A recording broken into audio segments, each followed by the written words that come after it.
Welcome to the Refrigerant Detection System Kit installation video for low-profile unit cooler from Heatcraft.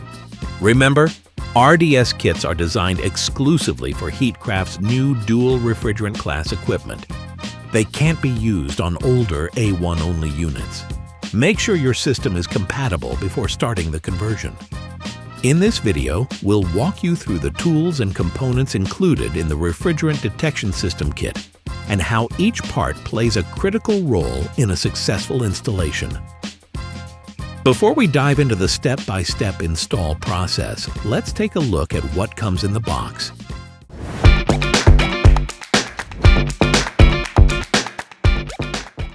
The RDS kit includes the following items: 1 switchboard, 2 wiring boards, 1 relay switch, 1 sensor, 1 extension cable for sensor, 1 defrost wiring harness, 1 high voltage wiring harness, 1 low voltage wiring harness, 8 number 10-3/8 blunted screws, 3 cable ties, installation manual and A2L labels.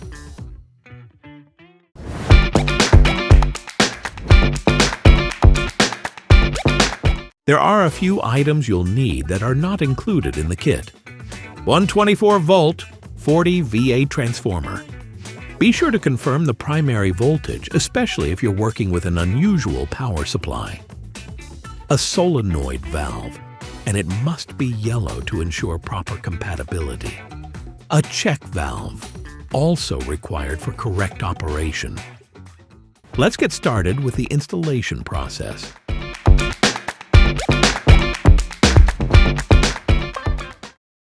So to get started, we need to take the cover off. 1 5/6" screw gets you there. Pull that out. You see these hangers here? I always go from the back here to remove that. There's a little clip that holds it in place. Once you do that, just push it out the back. Same thing at the top, yet that reveals your wire diagram. Put that away for now. And here's our plate. It's blank. Now we're going to load the components onto the plate. To do that though, you need to take 1 5/16 screw out of this corner. This is a swing hinge. So that swings and reveals a really important plate because to bring high voltage over to the strip, that terminal block is right here. So on the X terminal, and as you look around here, and the K terminal is where we're going to bring power back to the board.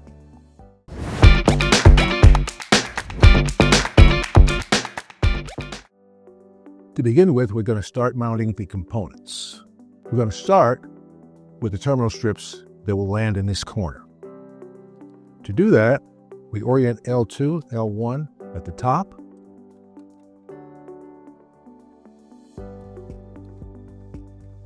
So we have these mounted. We have the L1 and L2 terminals, and then the T1 and T2 terminals are below it. Next, we're going to mount the 24-volt transformer. Of course, this does not come in the RDS kit. 40 VA, 24 volt on the secondary side, and then whatever your voltage is for the primary side, make sure you use that. You can buy those through our Interlake part network or at your local parts store. Just make sure that the ears, the mounting ears, line up with what we have here. To do that, we have 2 screws that must be landed there. Put this in place. Nice and snug. Now remember the orientation, high voltage here for your primary, low voltage secondary, so it should be oriented this way. Next thing is the relay. That goes right next to the transformer, so that's going to use two screws as well. Remember the control coil goes up, so it should be oriented this way.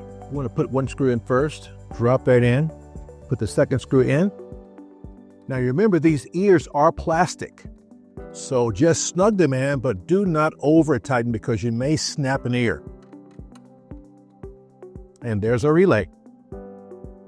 Is the RDS board itself. Remember, this is not screw in. You have plastic ears, they stay pressed in. The orientation is like thusly. This is across the top because we're going to have some more alarm wires that are going to go in here at the top. We orient it this way, so you see here, that goes up toward the top. And we just snap these in. But be careful, these are plastic. We want to just work them in, listen for a snap, so they're in location is solid and in place that way.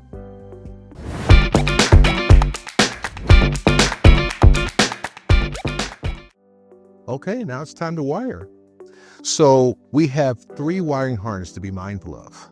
Low voltage, and I'm going to talk about this a little bit later on. This high voltage, and in the case of one that's electric defrost or high gas defrost, a 3rd cable will be needed for that. If you'll notice across the top edge of the RDS board, we have plug-in terminals. Now this low voltage terminal strip is going to be, or wiring harness is going to be used for that. Why? Because this is one of the few places where we actually have to plug in the wire. So when you look at this harness, it's going to have a orange wire and a brown wire. Now they are labeled numbers 5 and 7. On our common, orange goes there, and normally open goes there. We'll just go ahead and let's lock these things in, because after that we just plug it in on the board itself. It's a lot easier. When you're done, then you can just plug in. What powers the board itself is this connector, the Molex plug. It has 2 black wires, and that is located in the lower right-hand corner of the board itself. We'll go ahead and plug that in. We'll have 2 wires that are always located into the relay. Our brown wire goes there to control the coil for the relay, and the pink wire goes in the other connection point. Only thing we have left is the power supply off the secondary, the transformer. These wires go there. Make sure they're nice and snug. So just to recap, our orange and brown wire go here on the alarm terminal. Our relay gets the coil terminal, so our pink and our brown wire go here. And then the orange wire and the pink wire come back here on the secondary of the transformer. Now it's time to wire the high voltage connections.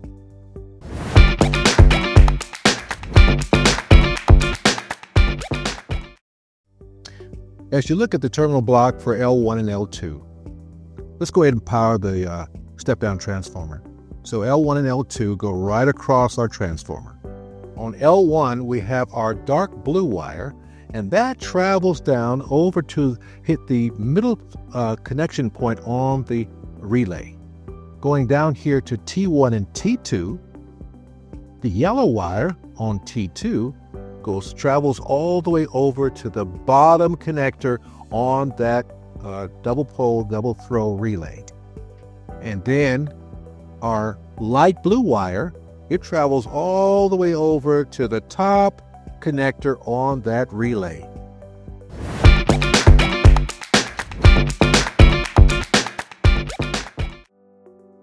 Now it's time to install the sensor. To do that, we're going to have to remove the screw that holds this panel together. So for that sensor, it goes down low, because remember, an A2L refrigerant is heavier than air. So if there's a leak, it's going to start to cool down low. That's why we have the sensor down low. We orient it this way because if you notice, these are not parallel. They are at an angle. That's purposeful. Now, the kit also is provided tie straps.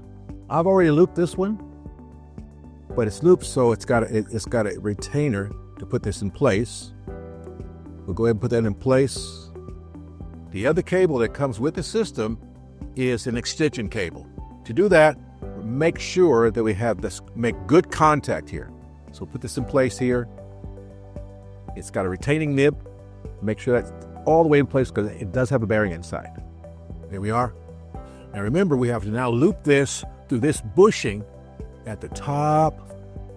Now we're going to take the connector and put it on the board. Now you'll notice that there are 3 sensor connection points. 1, 2, and 3. We want to put that in number 1, the first one. Also take note, this system has a 4 dip switch assembly. 1, 2, 3, and 4. Once the sensor is connected, you'll need to ensure the dip switches are in the correct position. The first dip switch should be set to the off position. The rest of the switches should now be located in the on position.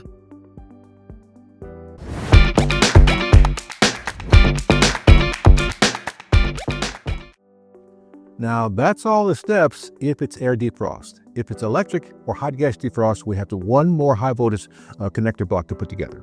Now, these are the wires for the defrost circuit, either hot gas or electric defrost. Now, they're color-coded and they have numbers, 11, 12, and 13. We're going to show you where those things terminate on the terminal board itself, okay? Here, we've got your gray wire here at the bottom, and then here, your purple wire is landed on your F2 terminal. And then finally, your tan wire is right there on X. So X, F2, and N in that order.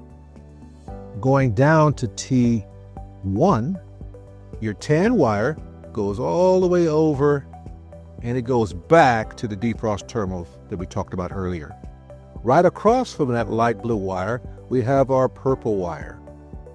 And then across from the dark blue wire, we have the light blue or the gray wire.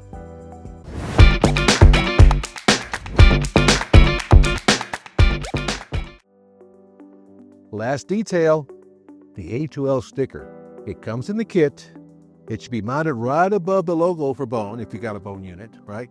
So let's go ahead and stick it in. So from now on, anybody who services this will know that this is an A2L system and not an A1 system. So we're trying to line this up with the Bone logo. Try your best to get that straight as an arrow.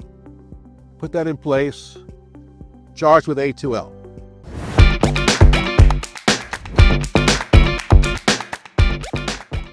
All right, one more detail is the RDS solenoid.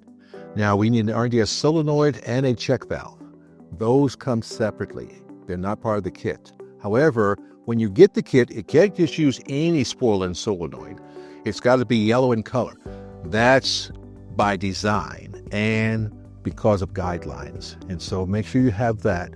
These two items have to be mounted on the refrigerant lines outside the box.